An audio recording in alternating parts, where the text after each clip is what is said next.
Le marchand de savon. Le 16 novembre 1913, Anna Fierzova, logeuse rue Letchourov à Saint-Pétersbourg, se présente au poste de police de son quartier. Le lieutenant Boris Yaroshenko, qui la reçoit, n'est pas surpris de sa visite. Madame Fierzova tient un meublé assez sordide, fréquenté par des personnages pas toujours recommandables. Elle est déjà venue plusieurs fois pour signaler des locataires qu'elle suspectait d'être des repris de justice ou des révolutionnaires. Mais cette fois, Anna Fierzova a vraiment l'air inquiet. C'est l'occupant de la chambre 11. Il l'a loué il y a 2 mois en disant être allemand. Il s'appelait Müller. Mais je crois qu'il est russe. Eh bien, cela fait 4 jours qu'il n'est pas sorti. Et je suis sûre qu'il est chez lui. J'ai plusieurs fois essayé d'ouvrir. La clé est à l'intérieur. Accompagné de 2 de ses hommes, le lieutenant Boris Yaroshenko se rend rue Letchourov. Effectivement, la porte du 11 est fermée de l'intérieur. Il n'y a d'autre solution que de l'enfoncer. Tout de suite en entrant, les hommes sont pris à la gorge par une odeur écœurante, et c'est un spectacle atroce qu'ils ont sous les yeux. Sur le lit sordide est allongé un homme sans tête fortement charpenté, vêtu d'un complet veston. Quelques instants plus tard, un des policiers découvre un crâne calciné dans le poêle. À part cela, aucun indice. Pas le moindre papier, pas d'objet personnel, pas d'autres vêtements que ceux que porte le mort. Visiblement, l'assassin a soigneusement vidé la pièce avant de disparaître. Il est sorti par la fenêtre, en s'aidant de la gouttière, ce qui explique que la clé ait pu rester à l'intérieur.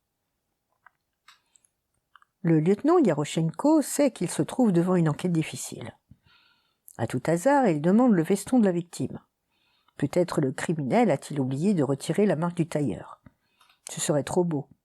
Mais ce sont des choses qui arrivent. Et effectivement, c'est ce qui arrive. Le lieutenant Boris Yaroshenko lit sur la poche intérieure.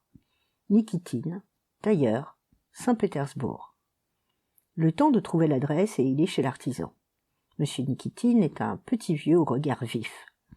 À la vue de la veste que lui montre le lieutenant, il réagit immédiatement. « Mais parfaitement, j'ai fait ce costume il y a 2 mois environ. Permettez-moi de consulter mes registres. » Pendant que le tailleur s'affaire, le lieutenant Boris Yaroshenko fait un vœu pour que l'homme n'ait pas donné le nom de Müller, qui est vraisemblablement faux. Mais non, encore une fois, la chance sourit au policier. Monsieur Nikitine revient avec son registre. « Voici le lieutenant. Il s'agit de Vladimir Yakov, marchand de savon à Saint-Pétersbourg. » Le lieutenant quitte la boutique très satisfait. En quelques heures, son enquête a progressé à pas de géant. Il va maintenant essayer d'en savoir plus sur ce Yakov, en espérant que la personnalité de la victime l'aidera à trouver l'assassin. Et pour la 3e fois, la chance est du côté du lieutenant. Vladimir Yakov, 30 ans, est fiché à la police.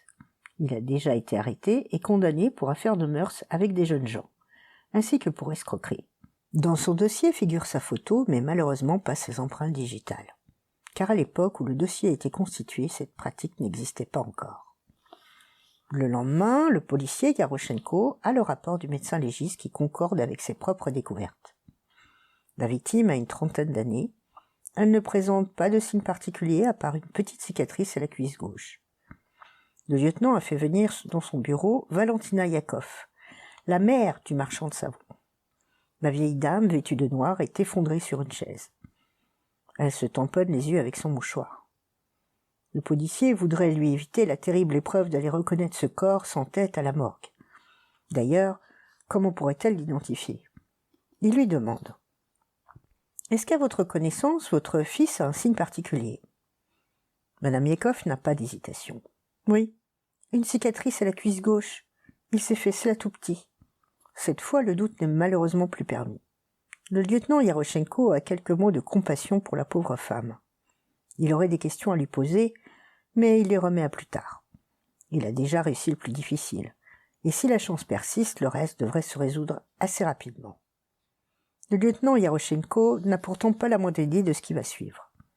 Jusqu'ici, il a été favorisé par la chance, ou du moins en apparence. À partir de maintenant, il va aller de surprise en surprise. La première est la visite le lendemain même de Mikhaël Golovin. Mikhaël Golovin est un petit homme d'allure discrète, pour ne pas dire insignifiante.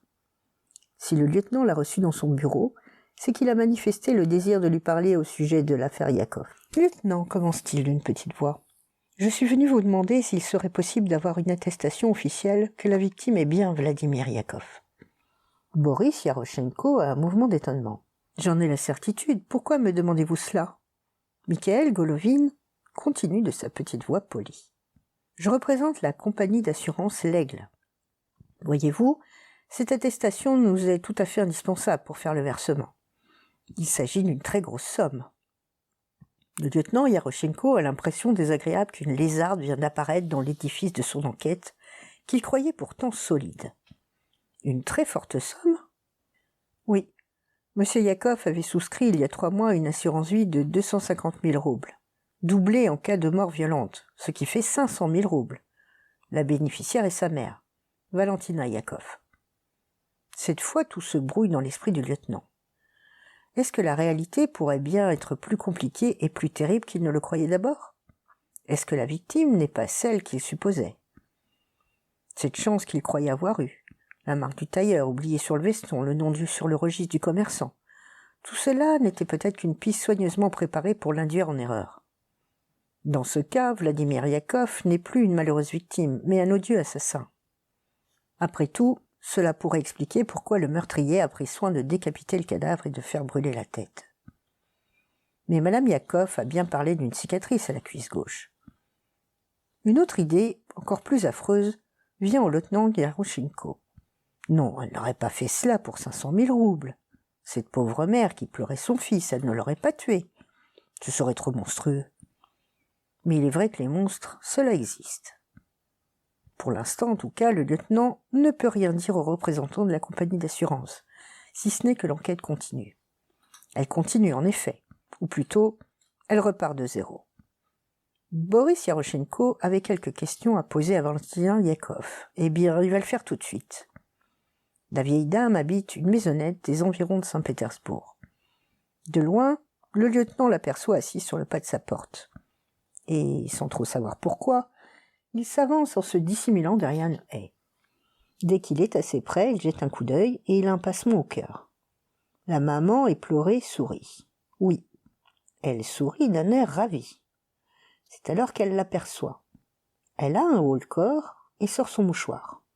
Lorsque Boris arrive à ses côtés, elle est en larmes. Elle s'adresse à lui d'une voix mourante. « Avez-vous trouvé l'assassin, lieutenant ?» Le lieutenant répond d'une voix plus dure qu'il ne l'aurait voulu. « Non, pas encore. Parlez-moi des relations de votre fils. » Valentina Yakov s'exprime avec difficulté. « Vladimir était un garçon secret. Il ne me disait pas grand-chose. Je savais qu'il allait souvent dans un sauna finlandais près de chez lui, et qu'il s'y était fait des amis. » Le lieutenant Yaroshenko ne parvient pas à obtenir davantage de la vieille dame, et il la quitte avec un réel soulagement.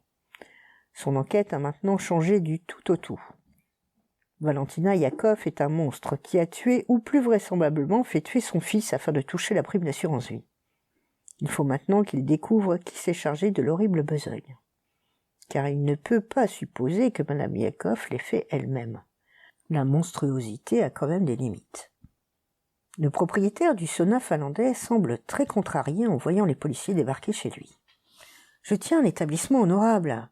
Je n'ai que la meilleure clientèle. » Le lieutenant jette un coup d'œil à l'établissement plutôt misérable. Il est loin d'être persuadé de ce que lui dit le patron. Mais ce n'est pas cela qui l'intéresse. « Parlez-moi de Vladimir Yakov, vous le connaissiez ?» Le directeur du sauna a un sourire d'excuse. « Oui, c'était un de mes clients, mais je ne peux pas vous en dire beaucoup plus. Monsieur Brodsky pourra peut-être, lui. Ils venaient souvent ensemble. D'ailleurs, il doit être là en ce moment. » Quelques minutes plus tard, le lieutenant Yaroshenko s'adresse à ce Brodsky. C'est un homme d'une 30aine d'années, fortement charpenté. « Oui, je me souviens parfaitement. Nous nous étions rencontrés ici même il y a 3 mois environ. Nous avons lié amitié jusqu'au jour où je me suis fâché. À la sortie du bain de vapeur, Yakov m'a regardé d'un air étrange. Il m'a dit « C'est curieux, de corps. Nous sommes exactement pareils. Si on nous coupait la tête, on ne nous reconnaîtrait plus. » Brodsky continue d'une voix gênée. « J'ai pensé que Yakov avait des intentions déplacées. D'autant qu'il avait l'air un peu de genre. Alors, je lui ai dit de ne plus m'adresser la parole, et je ne pense pas qu'il soit revenu ici.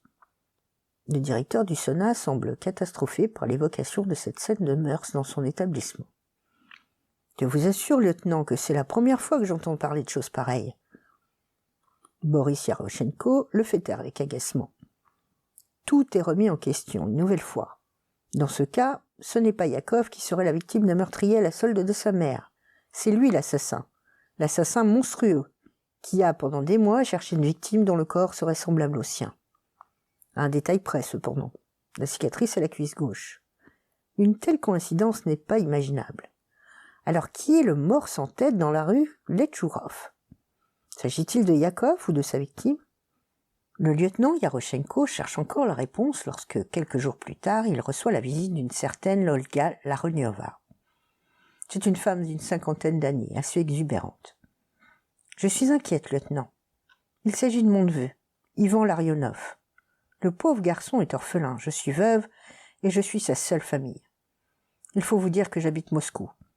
Ivan a toujours été trop confiant avec les étrangers. » Le lieutenant Yaroshenko essaie de mettre de l'ordre dans ce flot de paroles. « Voyons, quel âge a votre neveu ?»« 28 ans, lieutenant. »« Quand l'avez-vous vu pour la dernière fois ?»« Il y a 3 mois, il est parti pour Saint-Pétersbourg, et puis rien. Je suis terriblement inquiète, lieutenant. D'autant qu'il y a cette lettre. »« De quelle lettre s'agit-il, madame ?» La visiteuse extrait de son sac à main une enveloppe recouverte de timbres. « Je l'ai reçue juste le jour de mon départ de Moscou. Elle vient de Paris. Avec quel argent y a-t-il été ?»